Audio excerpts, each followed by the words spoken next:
A'udhu billah, bismillah, wa salam alaikum, j'espère que vous allez tous bien, Inch'Allah ta'ala, les frères et sœurs. Donc aujourd'hui, on va parler d'un live que Boussena et LJ ont fait hier soir, donc le 5 septembre. Et vous allez voir, il y a eu des choses un peu abusées. Donc déjà, premièrement, remettre une couche de sunna comme d'habitude, et scandaleux. Donc avec des utilisations de certains versets dans le sens sunnatique comme d'habitude. Donc franchement, j'ai là pas du tout été au bout. Franchement, je me suis tapé quoi, 10 minutes, ça m'a suffi, d'accord, vu les manipulations grotesques qu'il y a. 2 secondes. Donc déjà, premièrement, donc du coup c'était un live, comme vous le voyez ici. Ici, là, sur le côté droit, rediffusion du chat en direct. Sauf qu'il y a un problème, c'est qu'on ne voit pas ce qui s'est réellement passé hier. Donc j'ai une capture d'écran, voilà ce qui s'est vraiment passé hier. Chat en direct, top chat, 2500 personnes, etc.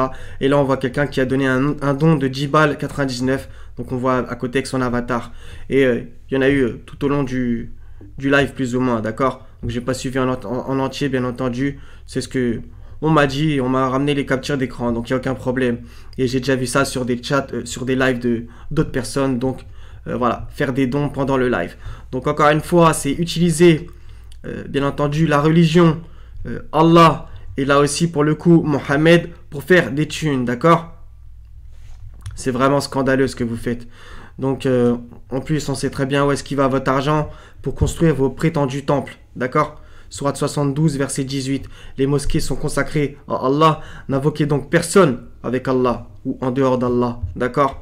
Vous, vos mosquées, c'est le 9, 107, 110, qu'on s'entende, d'accord. Donc on va voir qu'est-ce que vous racontez encore une fois sur Mohamed, soi-disant. On va voir comment vous interprétez les versets, bien entendu, qui vont dans le sens, comme d'habitude, de Bukhari, la Sunnatu al-Awalin, la tradition des anciens, sourate 15, verset 13. D'accord. Et hélas pour vous, vous allez sortir un verset où il y a écrit Sunnat Allah, la Sunnah d'Allah. D'accord. Et bien entendu, vous n'allez pas en parler. Donc on va commencer tout de suite. Et au passage, j'ai bien compris pourquoi vous faites ce thème-là. D'accord. Si vous ratez la corde, ne ratez pas le pendu. Intervention. Nous allons parler, nous allons évoquer notre noble messager, Mohammed alayhi afdal salati wa azka taslim. Donc arrêtez aussi au passage vos délires de dès que vous prononcez le nom de Mohammed, de faire une phrase longue d'1 kilomètre. Alors que là-dedans, ça par contre vous le dites jamais, toi Rachid, avec toute ta bibliothèque derrière, tu le sais pourtant, que là-dedans ça raconte des foutaises sur lui. Et là on t'entend pas parler, on t'entend pas le défendre.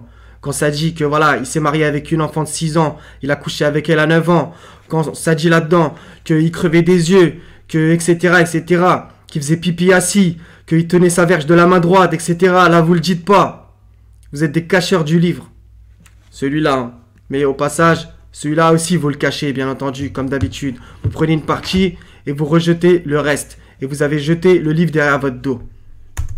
Et en guise d'introduction, je recommanderais à ma propre personne ainsi qu'à vous de prier sur le prophète sallallahu alayhi wa sallam comme Allah subhanahu wa ta'ala nous l'a recommandé lorsqu'il dit Inna Allah wa malaikatahu yusalluna ala nabi ya ayyuhalladhina amanu sallu alayhi wa sallimu taslima Allahumma salli wa sallim wa zid wa barik ala abdika wa rasulika Muhammad وعلى آله وصحبه وسلم تسليما كثيرا.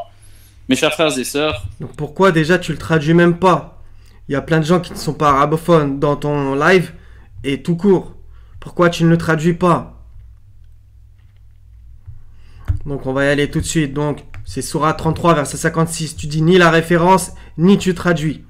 Donc A'udhu billahi minash shaitanir rajim, bismillah. Ça c'est la traduction classique du verset qu'on peut retrouver par exemple dans les Corans, on va dire habituels, bien entendu. Donc, hélas, il y a un gros problème. Certes, Dieu et ses anges prient sur le prophète. Oh, vous qui croyez, priez sur lui et adressez vos salutations. D'accord? Donc, je vous montre quelque chose tout de suite avant de lire les autres traductions qui me paraissent bien entendu beaucoup plus justes. Donc, regardez bien. Il y a écrit quoi là-haut? Ici. Qu'Allah prie sur lui et le salue. D'accord? Donc, vous voyez d'où ça vient. Et même vous trouverez des hadiths où les soi-disant les compagnons disaient comment on prie sur toi, etc., etc., etc. D'accord? Donc du coup, ça nous ramène au Tashahhud, etc., etc. D'accord? On va bien entendu y revenir aussi. Donc bon, deuxième traduction qui semble plus juste. En vérité, je ferai plus ou moins un mix entre toutes ces traductions. Les trois autres qu'on va lire, elles sont bonnes, je pense. Dieu et ses anges aident et soutiennent le prophète. Vous voyez la différence avec prie. Ô vous qui croyez, vous l'aiderez, le soutiendrez et le considérez comme il devrait être considéré. C'est intéressant. Dieu et ses anges soutiennent le prophète. Ô vous qui avez cru, soutenez-le et soumettez-vous totalement. Dieu et ses anges entrent en contact avec le prophète. Ô vous qui croyez, vous prendrez contact avec lui et vous vous conformerez complètement. J'ai un petit peu du mal avec cette traduction, d'accord? Et il y a aussi des fois d'autres choses pour ce mot-là, d'accord? Soutiennent. Et là, ils ont mis prie. Il y a d'autres choses, d'accord? Si vous voulez faire votre recherche, faites-le, d'accord?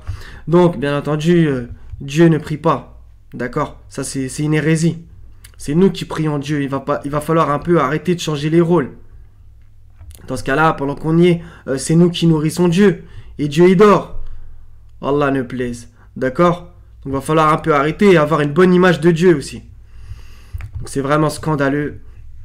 Et la deuxième partie du verset, là aussi, il y a quand même, dans la traduction traditionnaliste, il y a quand même un problème. Ô vous qui croyez, priez sur lui et adressez vos salutations.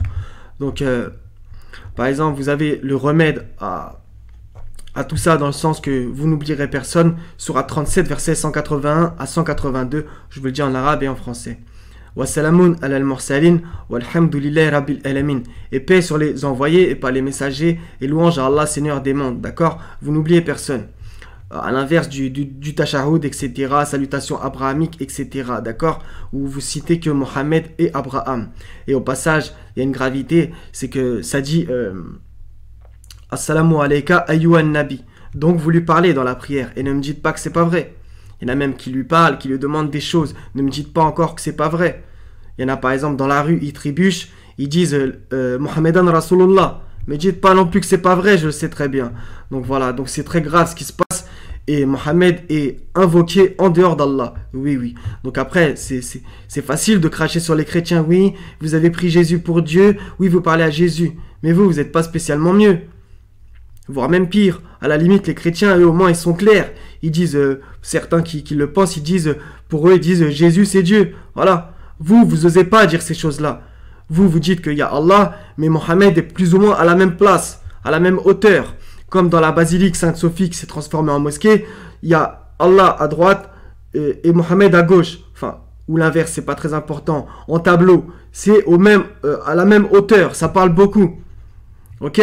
Et vous, dans vos hadiths, vous dites par exemple que sur le trône d'Allah, il y a écrit La ilaha illallah Muhammadan Rasulullah. Sur la porte du paradis aussi. Il va falloir arrêter un peu ces conneries.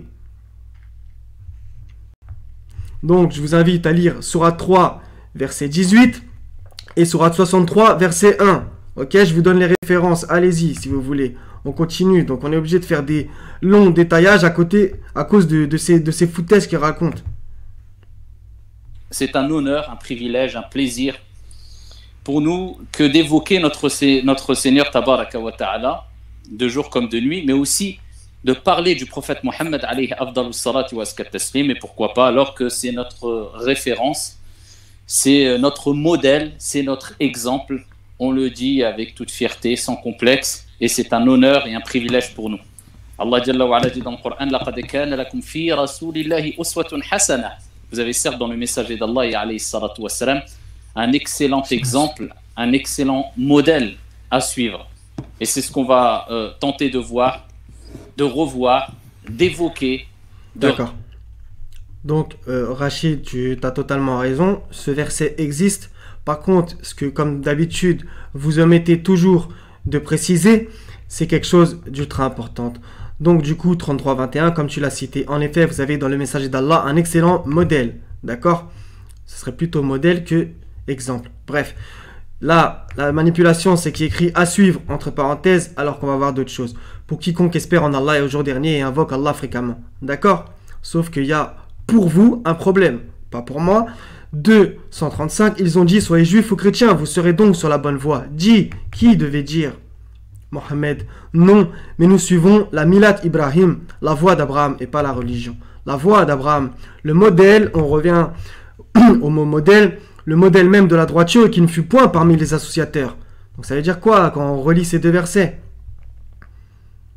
Donc Mohammed est un excellent modèle, personne ne le renie.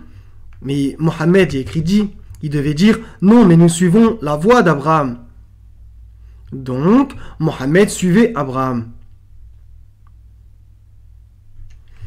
C'est vraiment scandaleux ce que vous faites, sans cesse. Donc là, tu pourrais te justifier, oui, mais là on parle de Mohammed, etc. Oui, mais là, c'est comme d'habitude, vous omettez ces choses-là.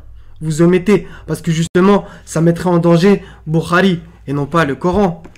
Parce que là, les versets que je viens de réciter, ça vient du Coran. Donc on ne va pas avoir honte de la parole du Seigneur. Par contre, vous ne voulez pas abandonner Bukhari, etc. Donc, vous prenez une partie du livre et vous cachez le reste. D'accord? Coraniquement, on connaît votre statut. Donc voilà. Donc Mohammed suivait Abraham. Ne vous en déplaise. D'accord? Donc on continue. Sourate 2, verset 124. Donc, je vais vous le lire en français parce que bon, 2 secondes.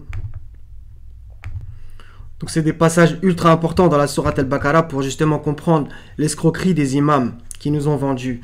Donc 2, 124, verset 124. Quand ton Seigneur eut éprouvé Abraham par certains commandements et qu'il les eut accomplis, le Seigneur lui dit: je vais faire de toi un exemple officiellement à suivre pour les gens. D'accord? Il y a écrit exemple selon eux, à suivre pour les gens. Donc on retrouve quoi? On retrouve la notion de suivre. On revient au verset qu'on a vu. En effet, vous avez dans le messager d'Allah un excellent modèle. Regardez la parenthèse, le crochet à suivre. Vous voyez le mensonge, alors que dans le 235, il écrit nous suivons. D'accord? Donc Mohammed suivait. D'accord? Donc on revient. Je vais faire de toi un exemple à suivre pour les gens. Allah a dit à Abraham. Ce n'est pas un exemple. C'est le mot imaman. Je vous le prouve. Donc, Kala inni ja'iluka linnas imaman. Imaman. D'accord? Fouillez avec ce mot, vous allez voir que ce n'est jamais traduit par exemple. D'accord? Je vais faire de toi un chef, un imam à suivre pour les gens. Donc, résumé, si Abraham est le chef, l'imam, vous savez très bien que c'est derrière lui compris. D'accord? Donc, c'est lui qu'on doit suivre. Ne vous en déplaise. Ce n'est pas pour rabaisser Mohammed, ça vient du livre. Ce n'est pas moi qui parle, c'est Dieu. Donc, à un moment, quand Dieu il parle, quand il dit A, va pas falloir dire B. On se la ferme, désolé d'être cru, mais il faut que ça rentre dans certains crânes aussi. D'accord? Donc ça, c'est encore une manipulation de ces prétendus imams pour défendre Bukhari et mourir avec. Est-ce que Bukhari existait au temps d'Abraham? Non. D'accord? N'en déplaise à votre manipulation grotesque des versets sur la sagesse. Sourate 2, verset, je vous le trouve. Sourate 2, verset 269, je m'en rappelais, alhamdoulilah. Donc, il donne la sagesse à qui il veut. Et celui à qui la sagesse est donnée, vraiment, c'est un bien immense qui lui est donné. Mais les doués d'intelligence seulement s'en souviennent, d'accord? Donc, ça, pour vous, ça voudrait dire, il donne la sunna à qui il veut. N'importe quoi. La sagesse, c'est différent de la sunna, d'accord? Donc voilà, donc il y a deux sunnas, la sunna d'Allah comme on va le voir, et la sunnatu alawanin, la tradition des anciens, celle que vous suivez comme dans la sourate 2, verset 170 par exemple. D'accord, donc je pense que c'est à peu près résumé, mais il y a encore d'autres choses, hein, d'accord. Donc le verset 130 est important, le verset 132 aussi, le verset 135 on l'a récité, etc. 3,95, il y en a plein, dit, c'est qui devait dire? C'est Allah qui dit la vérité, Sadaq Allah. Suivez donc la religion d'Abraham, soi-disant musulman droit, et il n'était point des associateurs. Non, c'est la voie d'Abraham, Hanifan, etc. D'accord? Etc. Il y en a plein, hein, ok? Puis nous t'avons révélé, suis la religion d'Abraham, la voie d'Abraham qui était vouée exclusivement à Allah, et n'était point du nombre des associateurs, etc. 22,78. Et luttez pour Allah avec tout l'effort qu'il mérite, c'est lui qui vous a élu. Et il ne vous a imposé aucune gêne dans la religion, celle de qui? De votre père Abraham, lequel vous a déjà nommé musulman avant et dans ce, etc. D'accord? Donc, c'est la religion de notre père Abraham. L'islam n'est pas arrivé avec le Coran, et encore moins avec Bukhari, comme vous nous vendez plus ou moins. Même si des fois vous dites non, c'est arrivé avant, mais dans les faits, vous dites que la religion est arrivée avec Bukhari limite. Oui, puisque vous appliquez bien plus Bukhari que le Coran. On continue, obligé de faire des parenthèses extraordinairement longues. Rappeler les nobles moralités qu'avait le prophète alayhi salatu wassalam. Qui était vraiment le prophète Mohammed sallallahu alayhi wa sallam? Souvent, malheureusement, on a tendance à résumer le caractère, le comportement, le physique du prophète alayhi salatu wassalam à un ou deux textes simplement. Non, non, non. Il n'y a pas besoin de 1, 2, 100 milliards de textes. On a besoin d'un texte, ok? Donc vous, je sais très bien, vous avez besoin de savoir quelle coupe de cheveux il avait, les yeux, comment il l'avait, voire même jusqu'à son haleine et comment il tenait sa verge. Oui, oui, ça c'est dans vos textes. Ne tenez pas votre verge de la main droite, etc. C'est moi qui l'invente en plus. Faut faire caca au dos de la Qibla, etc. Oui, je suis cru, mais c'est vous qui racontez des foutaises sur Mohammed. Saupoudré de « oui, c'était la meilleure créature, le meilleur des hommes ». Vous êtes des menteurs. Là-dedans, c'est des abominations qu'ils font passer pour un sanguinaire, quelqu'un qui faisait que de coucher avec ses femmes, etc., etc. Voire même, il y a écrit dans Muslim, il se comporte comme un hypocrite. Il y a quelqu'un qui rentre, il dit à Aïcha, quel abominable type qu'il est. Le mec qui rentre et finalement, il lui parle gentiment. C'est quoi cette façon de faire? Vous avez menti sur lui depuis des siècles. Et vous inquiétez pas, ça va s'arrêter. Vous sentez le vent violent en train de tomber. C'est pour ça que vous faites ce genre de live. Pour contrer la vérité.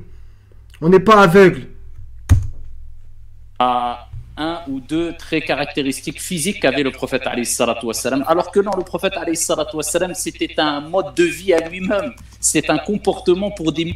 Bah oui, c'est vrai, selon vous, comme je vous l'ai dit, on sait comment tenir notre verge, comment, etc.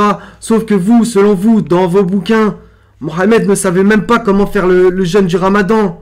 Il cassait le Ramadan au Maghreb. Alors que dans le livre, c'est écrit Souma Atimu Siyam Ilallayl, Sourate 2, verset 183. Et accomplissez le Siyam jusqu'à la nuit. Pourquoi vous le cassez au Maghreb? Voilà, vous avez pris Bukhari comme vrai livre de chevet. Et ce livre, derrière votre dos. Sourate 25, verset 30. C'est vraiment incroyable ce que vous faites. Ce n'est pas le vrai Mohammed, va falloir que ça vous rentre dans le crâne. Ce n'est pas vraiment lui là-dedans. Millions, des milliards de personnes. C'est le modèle à suivre. Non, vous, votre modèle, c'est Bukhari. Jusqu'à preuve du contraire, il n'y a pas écrit moi, Mohammed, j'ai laissé un livre pour vous guider. Et ça, il s'appellera Bukhari. Jamais. Le livre qu'il nous a laissé, c'est celui-là. Ne vous en déplaise. Et jette ta putain de bibliothèque. Désolé, j'ai sorti une vulgarité, mais je commence à en avoir marre de vous. Jette ta bibliothèque. Reviens au livre, c'est urgent là. Et c'est le modèle par excellence. C'est lui qui recevait la révélation et c'est lui qui nous a éduqués, qui a éduqué des millions de personnes à travers son noble comportement. D'accord, donc justement, je vais vous trouver quelque chose. Donc regardez les frères et sœurs. Ça, c'est un livre. Mon conseil pour Al-Sunnah, page 24 et 25, d'accord, qu'on ne traite pas de menteur. Je vous le montre. Et les ennemis de la Sunna parmi les contemporains vont eux aussi mourir. C'est Allah qui donne la vie et la mort. Tandis que la Sunna du messager d'Allah demeurera car Allah a garanti de la préserver. C'est un blasphème, c'est écrit nulle part. Donc en plus, il manipule des versets. Je sais pas si vous voyez bien. C'est un peu plié. En vérité, c'est nous qui avons fait descendre le zikr et c'est nous qui en sommes gardiens. D'accord, 15-9. Et le zikr englobe le Coran et la Sunna, selon eux. Car tous deux sont une quoi? Révélation de la part d'Allah. Donc maintenant, cette foutaise, où soi-disant on fait dire à Mohammed que ne tenez pas votre verge de la main droite, par exemple, sans compter tous les autres dégueulasseries, ça c'est une révélation d'Allah, ça. C'est ça. Etc. C'est bon. On continue. D'écouter la parole d'Allah. Je me suis trompé. Avait le prophète alayhi salatu wassalam, alors que non, le prophète alayhi salatu wassalam, c'était un mode de vie à lui-même, c'est un comportement pour des millions, des milliards de personnes. C'est le modèle à suivre et c'est le modèle par excellence. C'est lui qui recevait la révélation et c'est lui qui nous a éduqués, qui a éduqué des millions de personnes à travers son noble comportement. Donc c'est... Donc déjà, c'est Allah l'éducateur, premièrement, jusqu'à preuve du contraire. Et ensuite, tu vois, t'as encore sorti le mot modèle et exemple. T'inquiète pas, on n'est pas bête, hein. On sait très bien que tu fais justement référence à ces deux versets, modèle et modèle. Sauf que tu fais exprès de mettre que Abraham, le modèle même de la droiture. D'accord? Tu fais exprès. Et de mettre que Mohammed suivait Abraham. Ne t'en déplaise. Ce qu'on va essayer de voir et tenter de voir rapidement, Inch'Allah, et rappeler afin de se rafraîchir la mémoire, d'apaiser nos cœurs et de remplir nos cœurs de sérénité. Et Bah oui, on sait très bien pourquoi ça remplit ton cœur de sérénité. Parce que toi, tu es représenté dans ce verset. Parmi les hommes, il en est qui prennent en dehors d'Allah des égaux à lui, en les aimant comme on aime Allah. Oui, oui. Parce que vous appliquez bien plus ce livre-là. Soi-disant qu'on attribue à Mohammed ses actes et ses faits. Or, les croyants sont les plus ardents en l'amour de qui? D'Allah. Quand les injustes verront le châtiment, ils sauront que la force tout entière est à Allah et qu'Allah est dur en châtiment. Allez, en bonus, quand les meneurs désavoueront les suiveurs à la vue du châtiment, les liens entre eux seront bien brisés. Donc arrêtez de les suivre, ces imams égarés et égareurs. Encore un autre verset. Sourate 39, verset 45. Et quand Allah est mentionné seul, les cœurs de ceux qui ne croient pas en l'au-delà se crispent. Et quand on mentionne ceux qui sont en dehors de lui, voilà qu'ils se réjouissent. Vous, quand on parle de Mohammed, et encore, c'est d'une image inventée de Mohammed. Ce n'est pas le Mohammed du livre. Ça vous avez la banane.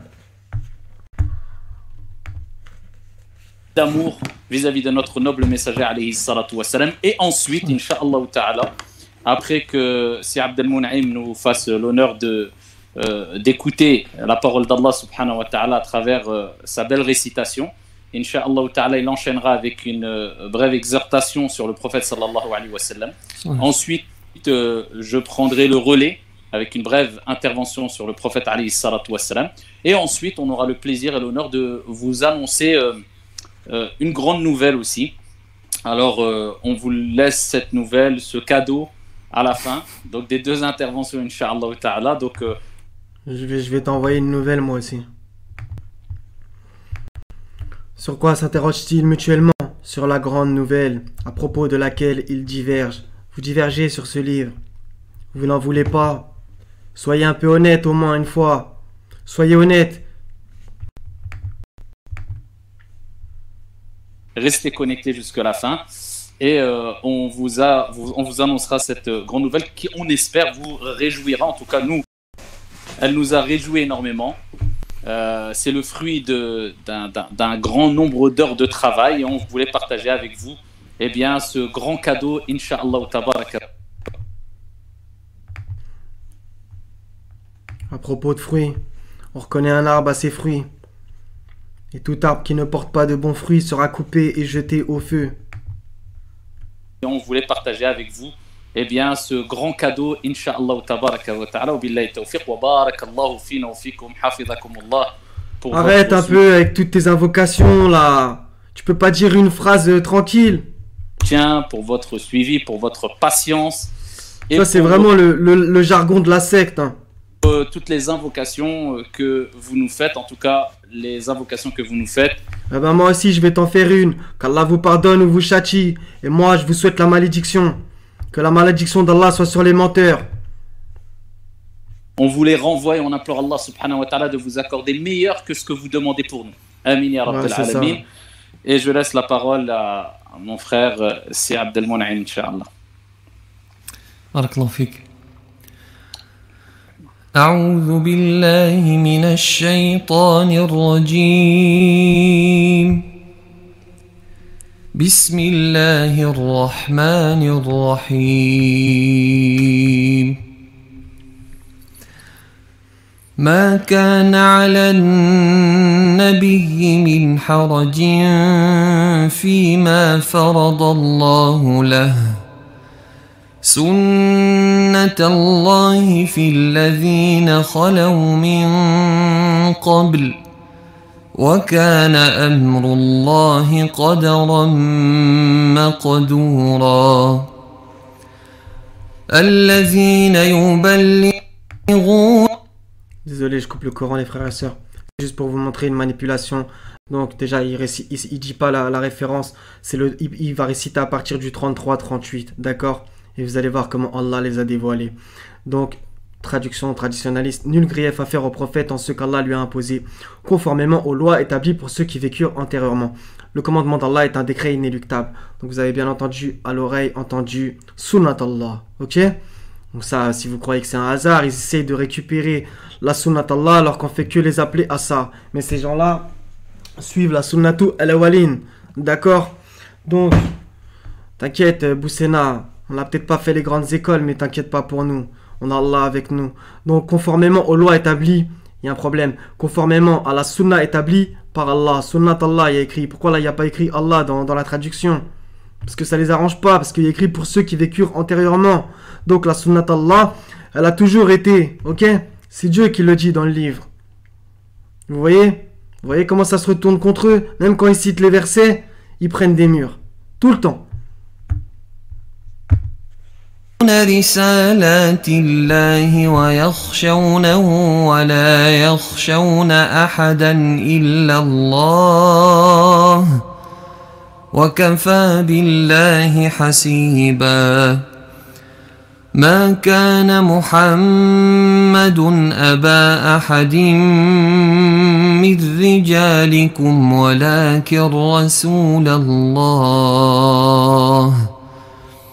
ولكن رسول الله وخاتم النبيين وكان الله بكل شيء عليما يا أيها الذين آمنوا اذكروا الله ذكرا كثيرا وسبحوه بكرة وأصيلا هو الذي يصلي عليكم وملائكته ليخرجكم من الظلمات إلى النور وكان بالمؤمنين رحيما.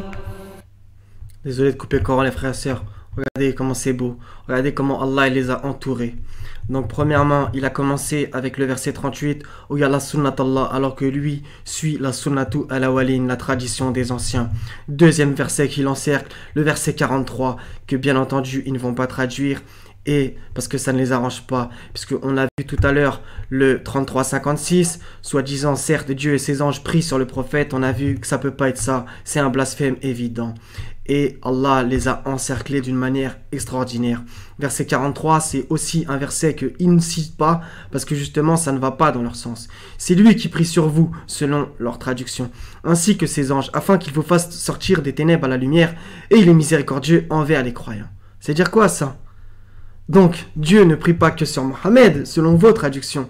Verset 56, certes, Allah et ses anges prient sur le prophète. Verset 43, donc avant, jusqu'à preuve du contraire, le verset 43, c'est avant le 56. C'est lui qui prie sur vous, ainsi que ses anges, selon vos traductions. Pourquoi vous ne sortez jamais aux gens ça? Donc, c'est lui qui vous soutient, etc., ainsi que ses anges, etc., d'accord? Parce que Allah ne prie pas sur nous non plus. D'accord? Qu'on se comprenne. Donc vous voyez la manipulation, comment elle se retourne sur leurs auteurs. C'est splendide. Désolé, j'ai un petit bug.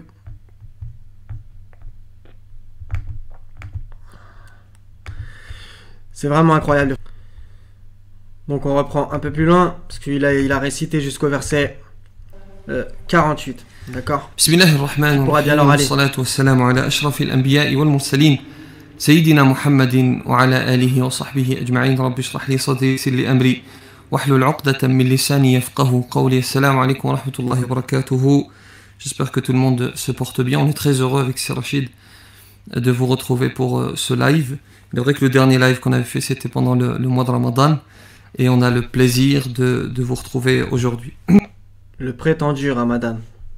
J'aimerais démarrer par une chose, une information qui vient de me parvenir. C'est mon père qui m'écrit pour me dire que mon oncle, son frère et toute sa famille sont touchés par le Covid Et ils demandent vos invocations, si vous pouvez faire des invocations en leur faveur. Inch'Allah, barakallahu fikum. Et nous, on est touchés par la Covid-dictature. Mais ça, vous en foutez. On a, avec Sir Rachid, effectivement, une grande annonce à vous faire. Mais avant cela, on va parler de notre prophète, sallallahu alayhi wa sallam.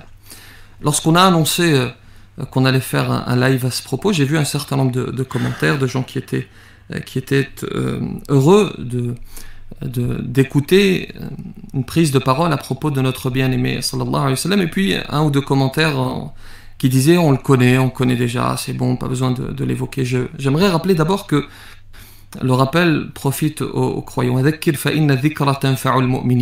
Le rappel profite aux croyants, et donc on ne cessera de rappeler qui était notre prophète sallallahu alayhi wa sallam. La deuxième des choses, c'est que on ne le connaîtra jamais assez, sallallahu alayhi wa sallam. Ses qualités sont tellement nombreuses qu'il faut qu'une vie ne suffit pas pour les énumérer, pour les expliciter. Ça, c'est totalement faux. Dans le livre Boussena, c'est pertinemment que Allah ne parle pas énormément de Mohammed. Déjà avec son nom, il n'apparaît que 4 fois.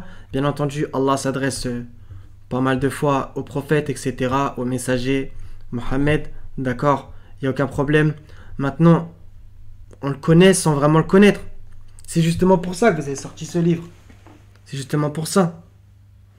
Allah dit certaines choses sur Mohammed, mais il n'y en a pas 200 des versets. Par exemple, rien que sur Moïse, on en sait presque plus, ok? Moïse cité 100 et quelques fois, etc. La plupart des noms cités dans le Coran sont beaucoup plus cités que Mohammed, que ce soit Abraham, Noé, même Salih, etc. La plupart des envoyés sont beaucoup plus cités que Mohammed. Mais ça, justement, ça vous plaît pas, parce que vous voulez savoir la coupe de cheveux de Mohammed, ses dents, son nez, son oreille, comment il dormait, etc. Mais dans les faits, vous ne voulez pas vraiment vivre comme il y a écrit là-dedans. Vous ne voulez pas. Je me répète encore sans cesse, la mosquée de Mohammed, selon vos hadiths, n'a rien à voir avec vos temples. Et vous le savez pertinemment, vous les connaissez, ces hadiths. Sa mosquée, elle était vétuste. La pluie passait au travers le toit, il se prosternait sur du sable, il avait de la boue sur le front. Pourquoi vous faites des mosquées à des millions d'euros? Pourquoi? Là, la sunna, c'est derrière le dos. C'est quand ça vous arrange. C'est sûr que Abdelmoneim mettre sa chaussure droite avant la gauche, ça demande pas trop d'efforts. À moins que tu aies un problème de savoir où est la droite et la gauche. Et puis le connaître, ce n'est pas que le connaître intellectuellement. Le connaître, c'est vivre ses enseignements. Et c'est surtout les appliquer. C'est faux. Parce que là-dedans, il y a tellement de contradictions, tu seras forcément en contradiction rien qu'avec Bukhari. Déjà, applique un tome de Bukhari sans être en contradiction, je te mets au défi. Et on aimerait vous rappeler d'ailleurs, Tandis que ce livre, s'il provenait d'un autre qu'Allah, tu y trouverais certes quoi? Maintes contradictions. Comme celui-là. Sommes concernés. Il faut faire attention parce que certains ne donnent pas l'importance que nous devons donner à cette connaissance de notre bien-aimé sallallahu alayhi wa sallam. C'est d'ailleurs l'une des questions qui nous sera posée lorsque nous serons dans nos tombes, qu'Allah subhanahu wa ta'ala nous facilite et nous accorde le paradis, incha'Allah. On va s'arrêter là. C'est bon. Donc la tombe, j'ai déjà répondu justement à ton acolyte Rachid là-dessus. Vous avez encore fait du contrôle MK Ultra pour semer la peur dans la communauté dite musulmane. Comme ça, les gens ils flippent de mourir et de se retrouver dans la tombe et d'être questionnés. Ça n'existe pas dans le Coran. On y revient. Donc justement, c'est la sourate 39, d'accord? Dans la sourate 39, bon, j'y vais.